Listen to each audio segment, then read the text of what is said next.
جس کی نحوست نسلوں تک پہنچ. کچھ لوگ کہتے ہیں نا مولانا اتنے نیک ہیں ہمارے گھر کے سب لوگ اتنے پرہیزگار ہیں پھر بھی مصیبتیں آتی ہے. کہیں ایسا تو نہیں کہ اوپر کی نسلوں میں کوئی زانی تھا جس کی نحوست کی وجہ سے اب تک آپ کے گھر کی برکت گئی ہوئی ہے.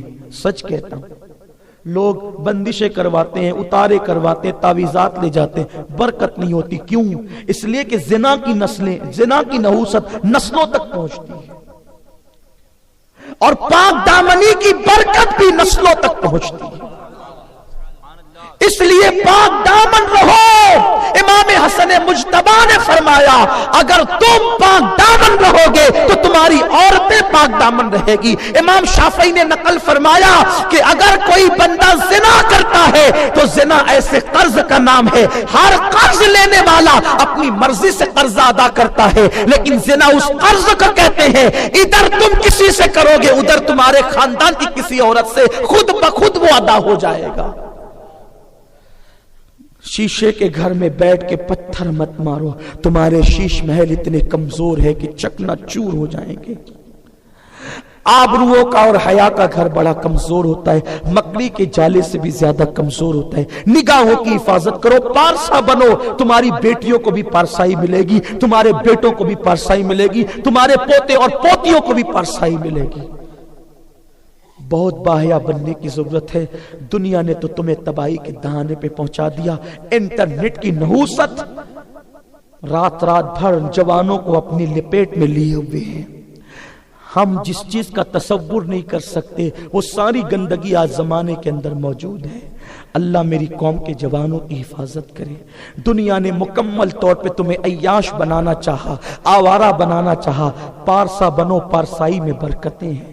پارسائی سے عمر بڑھتی ہے, پارسائی سے رزق بڑھتا ہے, پارسائی سے چہرے کا نور بڑھتا ہے. پارسا اگر جنگل میں بیٹھ جائے تو قدرت اسے وہاں بھی رزق پہنچاتی ہے. اور زانی کی روزی کم ہوتی ہے, زانی کی عمر کم ہوتی ہے, زانی کے چہرے کا نور چھین لیا جاتا ہے, زانی کو رسوا کیا جاتا ہے. خدا کے لیے آنکھوں کے زنا سے بھی بچو, زبان کے زنا سے بھی بچو. اور نفس کا زنا تو بڑا بدترین ہے. آنکھ اور زبان کا زنا کیا ہے؟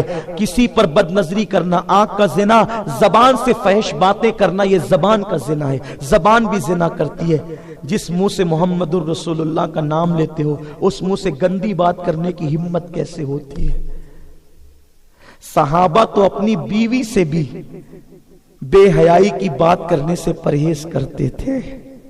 بلکہ حضرت عمر ابن خطاب نے ساری زندگی ہاتھ کے نیچے کے حصے کو بغل کہہ کر کے نہیں پکارا, اس ڈر سے کہ بغل کہہ دوں گا تو لکھ دیا جائے گا, اور لکھوں گا اب لکھ دیا جائے گا تو قیامت میں اللہ کے سامنے پڑھنا پڑے گا, تو لفظ بغل میں اللہ کی بارگاہ میں کیسے پڑھ سکوں گا. وہ بغل پڑھنے سے پرہیز کر رہے ہیں, بغل کہنے سے پرہیز کر رہے ہیں. ہم کتنی گندی گندی باتیں کہتے بھی ہیں, کرتے بھی ہیں, سنتے بھی ہیں. کیا خوف نہیں کہ اللہ کی بارگاہ میں کھڑے بھی ہونا ہے؟ امام علی مقام اسی فکر کو دینے کے لیے کربلا میں آئے تھے, یہی تقدس دینے کے لیے کربلا میں آئے تھے, اور ہم نے کربلا کا پیغام بھلا دیا. عرض یہ کرنے چلا تھا کہ اس نوجوان نے جو ابتدائی جوانی میں تھا, اس نے لڑکی کو دیکھا اور دیکھتا رہ گیا, تکتا رہ گیا. لڑکی غصے میں آئی اور اس لڑکی نے کہا, اے لڑکے کیا دیکھ رہا ہے, کیا تک رہا ہے تو؟ اس نے شاعرانہ لب و لہجے میں کہا, کتنی خوبصورت ہے تو, میں تیرے حسن کو دیکھ رہا ہوں. لڑکی نے غصے میں کہا, لیکن اس نے سمجھا کہ بات بن رہی ہے. کہا, میرے جسم کا کون سا حصہ تجھے پسند آتا ہے جو تم مجھے ٹک رہا ہے؟ کہا, تیری آنکھیں کتنی خوبصورت ہے, تیری آنکھوں کو دیکھ کر نرگس کے پھول یاد آتے ہیں, تیری آنکھوں کو دیکھ کر ہرن کی آنکھوں کا حسن یاد آتا ہے. لڑکی نے کہا, رک, ابھی تیرا انتظام کرتی ہوں. گئی. تھوڑی دیر کے بعد ایک بوڑھی کنیز ایک تشت لے کر کے آئی, ایک تھالی لے کر کے آئی, اس پہ کپڑا ڈھکا ہوا تھا, اور اس تھالی کو لا کر کے کہا, اے لڑکے تھوڑی دیر پہلے ابھی تو کسی لڑکی کو تک رہا تھا اور اس کے آنکھوں کے حسن کی تو نے تعریف کی تھی. اس نے کہا, ہاں. فاخرانہ لب و لہجے میں کہا, کہا اس نے تحفہ بھیجا ہے. اس نوجوان نے سوچا, پہلی محبت کا تیر نشان پہ جا کے لگا, میں کامیاب ہو گیا. تحفہ آیا ہے, جس کو پیار سے دیکھا، لیکن جیسے کپڑا ہٹایا تو پیروں کے نیچے سے زمین کھسک گئی۔ کچھ اور نہ تھا تحفے میں، 2 کٹی ہوئی آنکھیں رکھی تھی، 2 کٹی ہوئی آنکھیں رکھی تھی، اور اس پہ ایک چٹھی میں لکھا ہوا تھا، اے لڑکے، جو آنکھیں لوگوں کو میرے فتنے میں مبتلا کر دے، ایسی آنکھوں کو میں اپنے جسم میں رکھنا نہیں چاہتی۔ مجھے تو اندھا بن کر کے رہنا پسند ہے، لیکن بے حیا بن کے رہنا مجھے پسند نہیں ہے۔ جو آنکھیں لوگوں کو میرے فتنے میں مبتلا کر دے، ان آنکھوں کو میں نے نہیں رکھنا۔ کہاں گئی میری قوم کی وہ بیٹیاں جو بھووں پہ ابرو بنا کر کے اور پلکوں میں جو ہے وہ افشا لگا کر کے اور مانگوں میں حسن بھر کر کے اپنے چہرے کی نمائش کرنے کے لیے ولیمے اور بازار میں جاتی ہیں؟ کہاں گئی قوم کی بیٹیاں؟ قوم کی بیٹیاں ایسی ہوتی تب کہیں جا کر کے ہماری قوم کے اندر صلاح الدین اور خالد جیسے لوگ پیدا ہوتے تھے، طارق جیسے لوگ اسی وقت پیدا ہوتے تھے۔ اب جو چور چکے اور حوالی موالی پیدا ہو رہے ہیں، یہ ماں کی بدکرداریوں کا نتیجہ ہے۔ جب ماں شریف ہوتی ہے تو اولاد میں بھی شرافت موجود ہوتی ہے۔ تقریریں کسی کو سنوار سکتی ہے، تقریریں قوم میں کب انقلاب پیدا کر سکتی؟ انقلاب تو ماں کا دودھ پیدا کرتا ہے، انقلاب تو ماں کا کردار پیدا کرتا ہے۔ بڑی ذمہ داری سے عرض کروں گا، حسین کبھی حسین نہ ہوتے کربلا میں اگر ان کو فاطمہ کا دودھ نصیب نہ ہو۔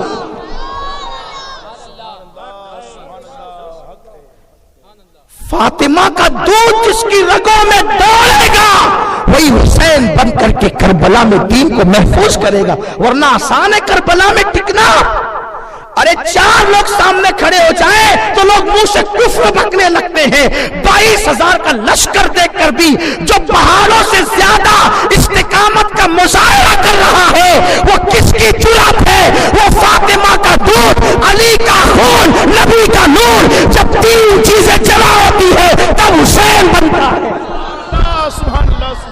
کسی کو حسین زمانہ نہیں بناتا، مدرسے عالم مولوی فاضل مفتی بناتے ہیں، خانقاہ ولی بناتی ہے۔ عالم مفتی فاضل بنتے رہیں گے، ولی بھی قیامت تک بنتے رہیں گے۔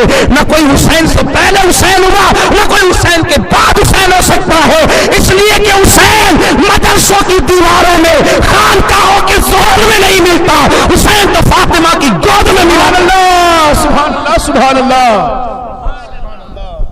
حسین تو فاطمہ کی گود میں ملتا ہے۔ جب گود فاطمہ کی طرح ہوگی تب حسین جیسا بیٹا۔ اب نہ گود فاطمہ کی طرح ہو سکتی ہے اور اب نہ کوئی حسین پیدا ہو سکتا ہے۔ البتہ کوئی فاطمہ کی کنیز ہو تو غلام حسین ضرور جنم لے سکتا ہے۔ اس لڑکی نے جب کٹی ہوئی آنکھیں بھیجی تو اس جوان کے پیروں کے نیچے سے زمین کھسک گئی اور اس نے کہا، میں نے اپنی زندگی کی بڑی غلطی کر لی، اتنی خوبصورت لڑکی میری وجہ سے اندھی ہو گئی۔ کون اس کو شادی کرے گا؟ کون اس کو لے جائے گا؟ کون اس کو نبھائے گا؟ کہتے ہیں گناہ کرنے والے برے نہیں ہوتے۔ میری بات سمجھا کریں، توجہ سے سنا کریں۔ کہتے ہیں گناہ کرنے والے برے نہیں ہوتے، برے وہ ہوتے ہیں جن کو گناہ کے بعد گناہ کا احساس نہیں ہوتا، اور اچھے گنہگار وہ ہیں جن کو گناہ کے بعد گناہ کا احساس ہوتا ہے اور پھر وہ ہمیشہ کے لیے اس احساس کی وجہ سے گناہ چھوڑ دیتے ہیں۔ بلکہ ہمارے صوفیہ نے تو ایک روایت لکھی ہے، اگر برداشت کر سکتے ہو تو پڑھ دیتا ہوں، اس کو برداشت کر سکتے ہو تو پڑھ دیتا ہوں۔ فرمایا گیا بعض گناہ ایسے ہوتے ہیں جو انسان کو جنتی بنا دیتے ہیں۔ توجہ آپ کی، پاگل مت سمجھنا، میں امین القادری بول رہا ہوں۔ بعض گناہ ایسے ہوتے ہیں، توجہ، بعض گناہ ایسے ہوتے ہیں جو انسان کو جنتی بنا دیتے ہیں۔ کسی نے پوچھا گناہ بھی جنتی بناتے ہیں؟ کہا ہاں، آدمی سے کوئی گناہ ہو جاتا ہے شامت اعمال کی بنیاد پہ، پھر وہ اس کا اتنا احساس کر لیتا ہے کہ اس احساس کی وجہ سے وہ سچی توبہ کر کے سدھر جاتا ہے اور وہ جنت کی راہ پہ چلنے لگتا ہے۔ تو سبب کیا بنا؟ سبب کیا بنا؟ ٹھوکر ہی تو سبب بنی راست پہ آنے کی۔ تو بات اتنی ہے، ایسا ہی ہوا اس جوان کے ساتھ۔ بظاہر ایک گناہ ہو گیا تھا شامت اعمال کی بنیاد پر، لیکن جب دل میں گناہ کے ساتھ احساس گناہ ہو تو آدمی سدھر جاتا ہے۔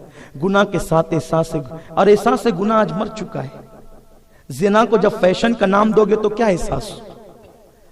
ڈی جے لگانے کو فیشن کا نام دو گے تو کیا احساس ہوگا؟ بھاگنے کو لڑکیوں کا لڑکوں کے ساتھ بھاگنے کو فیشن کا نام دو گے، روشن خیالی کا نام، تو کیا احساس ہوگا؟ کسی نے کہا ہے نا، وائے ناکامی متائے کارواں جاتا رہا، کارواں کے دل سے احساس زیاں جاتا رہا۔ خدا تجھے کسی طوفان سے آشنا کر دے کہ تیری بحر کی موجوں میں اضطراب نہیں۔ گناہ کا احساس اللہ دلوں میں پیدا کر دے۔ احساس جرم محبوب بنا دیتا ہے اور گناہ پہ بے باکی سے اڑ جانے والے کو مردود بنا دیتا ہے۔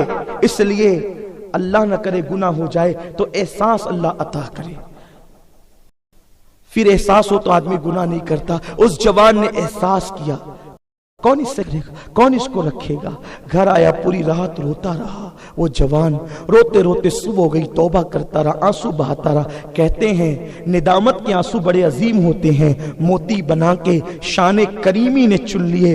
قطرے جو تھے میرے عرق انفعال کے، وہ آنسو جو ندامت کے ساتھ گرتے ہیں، اسے فرشتے جہنم بجھانے کے لیے سمیٹ لیتے ہیں، قیامت تک کے لیے وہ محفوظ رکھے جاتے ہیں۔ اس سے جہنم کی آگ بجھائی جائے گی جو اللہ کے خوف سے نکلنے والے آنسو ہیں۔ بخاری شریف کی حدیث ہے، جو آدمی اپنے گناہوں کو یاد کر کے خدا کی محبت میں روتا ہے، اللہ کے نزدیک وہ آنسو بڑے عظیم ہیں۔ آقا نے فرمایا دو قطرے اللہ کو محبوب ہے، ایک تو اللہ کے خوف سے رونے والے کا آنسو اور دوسرا شہید کا خون۔ اللہ کو دو قطرے بڑے پسند ہے، اور نبی نے شہید کے خون سے پہلے اللہ کے خوف سے رونے والے آنسوؤں کا ذکر کیا۔ کتنے قیمتی ہے یہ آنسو۔ روتا رہا وہ جوان، توبہ کرتا رہا۔ صبح ہوئی تو دل میں خیال آیا، اللہ سے تو معافی مانگی، لیکن جس کی وجہ سے میری آنکھیں گئی اس سے بھی تو معافی مانگوں۔ گھر سے نکلے، اس محلے میں گئے تو کیا دیکھا کہ پورا محلہ غم میں ڈوبا ہوا ہے اور کسی کا جنازہ اٹھ رہا ہے۔ ہر میت پر ساری قوم نہیں روتی، ہر میت پر ساری قوم نہیں روتی۔ جو قوم کے بڑے عظیم سرمایے ہوتے ہیں، ان کے جنازے اٹھتے وقت قوم کے ہر بندے کی آنکھ میں آنسو آتے ہیں۔ اگر اس کی زندہ مثال دیکھنا ہے تو ماضی قریب میں تاج الشریعہ کے جنازے کو دیکھا جا سکتا۔ جو اللہ کے ہو جاتے ہیں پھر اس کے دشمن بھی اس کی تعزیت کیا کرتے ہیں۔ دیوبند میں تعزیت ہو رہی ہے اس لیے کہ جو ساری زندگی اللہ کے لیے لوگوں کو حق کا اعلان کرتا رہا۔ دیوبند والوں نے کبھی کسی کی تعزیت نہیں کی۔ میرے چھوٹے سے معلومات کے مطابق لوگ دلوں میں عزت بنانے کے لیے حق چھپاتے ہیں، لیکن قدرت نے واضح کر دیا حق چھپانے والوں کی عزتیں نہیں ہوا کرتی، حق بتانے والوں کی تعریف دشمن سے بھی کروا لیتے ہیں۔ ہر بندہ رو رہا تھا، ہر بندے کی آنکھ میں آنسو تھا، جنازہ اٹھ رہا تھا۔ وہ جوان گیا، پوچھا کس بزرگ کا جنازہ ہے جس میں سب غمگین ہیں؟ کسی نے کہا کسی بزرگ کا نہیں، ہمارے محلے کی بڑی پارسا بیٹی کا جنازہ ہے۔ کل صبح گھر والوں نے بازار بھیجا تھا، سنا ہے کسی لڑکے نے تک لیا، غصے میں آ کر اس نے اپنی آنکھیں کاٹ کر لڑکے کو بھجوا دیا۔ لیکن آنکھیں تو کاٹ لی حیا کی وجہ سے، لیکن آنکھوں کا درد برداشت نہ کر سکی۔ رات بھر تڑپتی رہی اور درد برداشت نہ کرنے کی وجہ سے رات کے آخری حصے میں دم توڑ گئی۔ اسی کا جنازہ ہے۔ اس جوان نے کہا میری وجہ سے کسی کی آنکھ ہی نہیں، کسی کی جان بھی گئی، میں نے کیوں دیکھا؟ آج کے بعد کسی عورت تو عورت ہے، نظر بھر کر کسی مرد کو بھی نہیں دیکھوں گا۔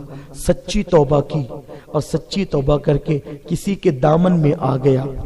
وہ دامن بھی ملا تو کس کا؟ حسین کے بابا علی مرتضیٰ کا۔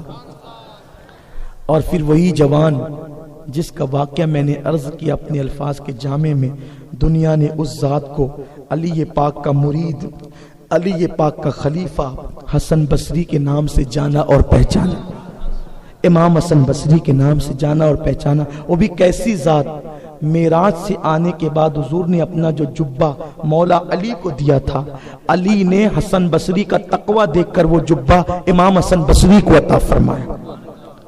یہ شان ہے۔ لیکن یہ زندگی بدلی کیسے؟ ایک بیٹی کی تقوی کی وجہ سے، ایک لڑکی کے تقدس کی وجہ سے۔ کاش ہماری بیٹیوں کے اندر بھی یہ کردار پیدا ہو، کردار زینب پیدا ہو، ہمارے گھروں میں بھی اسلامی ماحول پیدا ہو۔ یہ جو سنی دعوت اسلامی کام کر رہی ہے، محنت کر رہی ہے، مشقت کر رہی ہے، آپ ہی میں سے کچھ جوان اٹھتے ہیں اور وہ دین کی خدمت کرتے ہیں۔ الحمدللہ ہمارے فیاض بھائی ہمارے اس شہر میں بڑے دنوں سے کام کر رہے ہیں اپنے ساتھیوں کو لے کے، بڑے ساتھی ان کے ساتھ ہیں، سب کے نام میں لوں گا تو وقت جائے گا۔ شیرپور میں ہمارے حافظ تاج محمد صاحب، حافظ ثاقب صاحب پوری قوم کو لے کر کام کر رہے ہیں۔ ہمارے مجاہد سنیت سعید نوری صاحب، انہوں نے تو انگلش اسکول بھی وہاں قائم کی نندربار میں، یہاں بھی الحمدللہ کام کر رہے ہیں۔ ان کے احباب کے ساتھ اور بھی سب لوگ، اور ان کے میں بھی جوتیاں سیدھی کرنے کے لیے کبھی کبھی ان کے ہم سفر ہو جاتا ہوں اور ان کی خدمت میں لگ جاتا ہوں، اس نیت سے کہ اللہ تبارک و تعالی میرے لیے بھی نجات کا ذریعہ پیدا فرمائے۔ جب سے مجھے تحریک کا دامن ملا ہے، اللہ تبارک و تعالی نے ہر دن اپنے قرب کی دولت سے نوازا ہے۔ ہم یہ چاہتے ہیں کہ ہمارا ہر جوان خدا کے قریب آئے، محبوب خدا کے قریب آئے۔ ہاں، ہم بھی کبھی یار کے لیے روئیں، ہم بھی کبھی اولیاء اللہ کی سنت کو زندہ کریں۔ کبھی ایسا بھی تو ہو ہم دوستوں کے لیے روئے ہیں، کبھی خدا کے لیے بھی رونے بیٹھ جائیں، سب کے لیے روئیں، کبھی محبوب خدا کے لیے بھی آنسو بہائیں۔ ہاں، کبھی کبھی ایسا بھی ہو کہ ہم اکیلے ہوں، مسلح ہو، آنکھوں سے آنسو بہ رہے ہوں، خدا کا قرب ہو اور ہم ہوں۔ یاد رکھیں، بار بار یاد رکھیں، اچھی طرح یاد رکھیں، جس دن تمہاری مشکل کہیں حل نہ ہوتی ہو، مصلی بچھا کے 2 رکعت پڑھنا، پنجتن کا واسطہ دینا اور اس کے بعد اللہ کی محبت میں رونا، ایسا لگے گا جیسے کوئی تمہارے کندھوں پہ ہاتھ رکھ کر اپنی محبوب آستینوں سے تمہارے آنسوؤں کو خشک کر رہا ہے۔ اکیلے میں خدا کے لیے رونے میں جو مزہ آتا ہے، اللہ کی عزت کی قسم کسی شربت میں اتنا مزہ نہیں جتنا اس کی یاد میں رونے میں ہے، نرم گدوں پر اتنا مزہ نہیں جتنا اس کی یاد میں رونے میں ہے، پھولوں کے گلستہ میں اتنا لطف نہیں، کبھی اس کی یاد میں رو کر تو دیکھو۔ آؤ مصلی پر بیٹھو، اپنی راتوں کو، اپنی تنہائیوں کو اس کی یاد سے آباد کرو، اس کی یاد سے آباد کرو۔ سنی دعوت اسلامی یہی چاہتی ہے کہ جوان کیرم چھوڑ کر، تاش کے پتے چھوڑ کر، ڈی جے چھوڑ کر، کانوں میں ایئر فون لگا کر، گانے اور غزلوں کی نحوست چھوڑ کر وہ پرانا دور پھر یاد دلا دے جو بایزید بستامی کا دور تھا، جو جنید بغدادی کا دور تھا۔ بلکہ کربلا میں امام حسین 54 سال تک بے چینی سے کربلا کا انتظار کرتے رہے۔ میں ثابت کر سکتا ہوں حسین کی زندگی کے ایک ایک لمحے سے کہ حسین کو ہر دن کربلا کا انتظار تھا، کربلا کب آئے گا، کب آئے گا، کب آئے گا، بے چینی سے انتظار کر رہے تھے۔ لیکن جب کربلا آ گیا تو یزیدیوں سے کہتے 1 رات کی مہلت دے دو، 1 رات کی۔ کیوں؟ حسین کان میں اذان دی تھی، اسی وقت نانا نے کہا تھا کہ میرا حسین کربلا میں شہید ہوگا۔ نانا روئے تھے، امی روئی تھی، بابا روئے تھے، سب روئے تھے۔ آپ تو انتظار کر رہے تھے 54 سال تک۔ آپ کو شادی پر وہ لطف نہیں آیا جو کربلا میں لطف آیا۔ وہ لذت جو کربلا میں آئی وہ شادی میں بھی نہیں آئی۔ حدیث سے ثابت کر سکتا ہوں، حدیث ہے کہ بندے کو جنت میں بھی وہ لذت نہیں آئے گی جو شہادت کے وقت لذت آتی۔ اسی لیے شہید کہیں گے مولا تیری جنت میں وہ مزہ نہیں ہے جو تلوار سے کٹتے وقت مزہ آیا تھا، بھیج دنیا میں تاکہ تیرے نام پہ جان قربان کرے۔ آپ کیا جانو، ہم کیا جانے شہادت کی لذت۔ جو نیند کی لذت قربان نہ کرے وہ جان کی لذت کیا قربان کریں گے، اور جو قربان کرتے انہیں پتا ہے کہ لذت کیا ہوتی ہے۔ اب شہادت کی لذت میں کیا بتانے لگوں گا؟ شہادت کی لذت تو شہید بتائے، جس نے آم نہ کھایا وہ آم کی لذت کیا بتا سکتا ہے، اور جو شہید نہ ہوا وہ شہادت کی لذت کیا بیان کر سکتا ہے۔ ہم نے تو اپنے بزرگوں سے سنا، اپنے بڑوں سے سنا، آپ کو بیان کر رہے ہیں۔ تو یاد رکھیں شہید کی لذت تو انتظار کر رہے تھے، کربلا کب آئے گا، کب آئے گا، کب آئے گا، کب ہوگا میدان۔ اور کربلا آیا تو کہنے لگے 1 رات کی مہلت دے دو۔ مولا حسین میرے آقا، میرے مولا، میرے کریم بتائیں تو آپ تو انتظار کر رہے تھے بچپنے سے ہر پل ہر لمحہ، آپ کو تو پالا ہی کربلا کے لیے گیا تھا، پھر رات کیوں مانگی آپ نے ان سے؟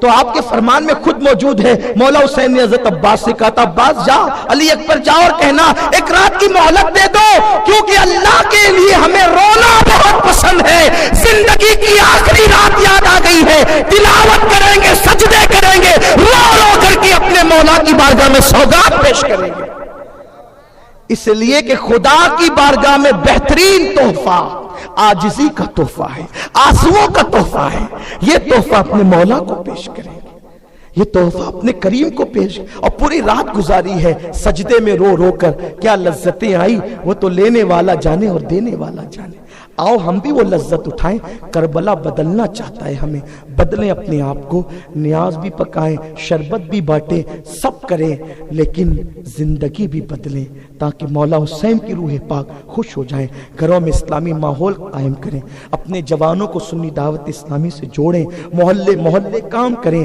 اس لیے بھائیو آج کل کون لوگ ہیں جو فکر کرتے ہیں، کون لوگ ہیں جو کسی کی فکر کر، سب کو اپنی پڑی ہے، اگر کچھ نوجوان کام کے لیے نکلے ہیں تو ہماری ذمہ داری ہے ہم ان کا ساتھ دیں، ساتھ نہیں دے سکتے کم سے کم ان کے لیے دعا کریں تاکہ وہ ترقی کریں، تو اللہ کا دین ہم سب کے دلوں کے اندر راسخ ہو جائے۔ اللہ کی بارگاہ میں دعا ہے اللہ سب سے پہلے مجھے آپ سب کو عمل کی توفیق عطا فرمائے، اور کربلا کی جنگ جو کردار کی جنگ ہوئی، اللہ میں کردار حسین کو زندہ کرنے کی توفیق دے، کردار یزید کو پیروں تلے کچلنے کی توفیق دے۔ گفتگو کے درمیان اگر کوئی غلطی ہو گئی ہو اللہ معاف فرمائے، استغفر اللہ ربی من کل ذنب واتوب الیہ وما علینا الا البلاغ۔ السلام علیکم ورحمۃ اللہ وبرکاتہ۔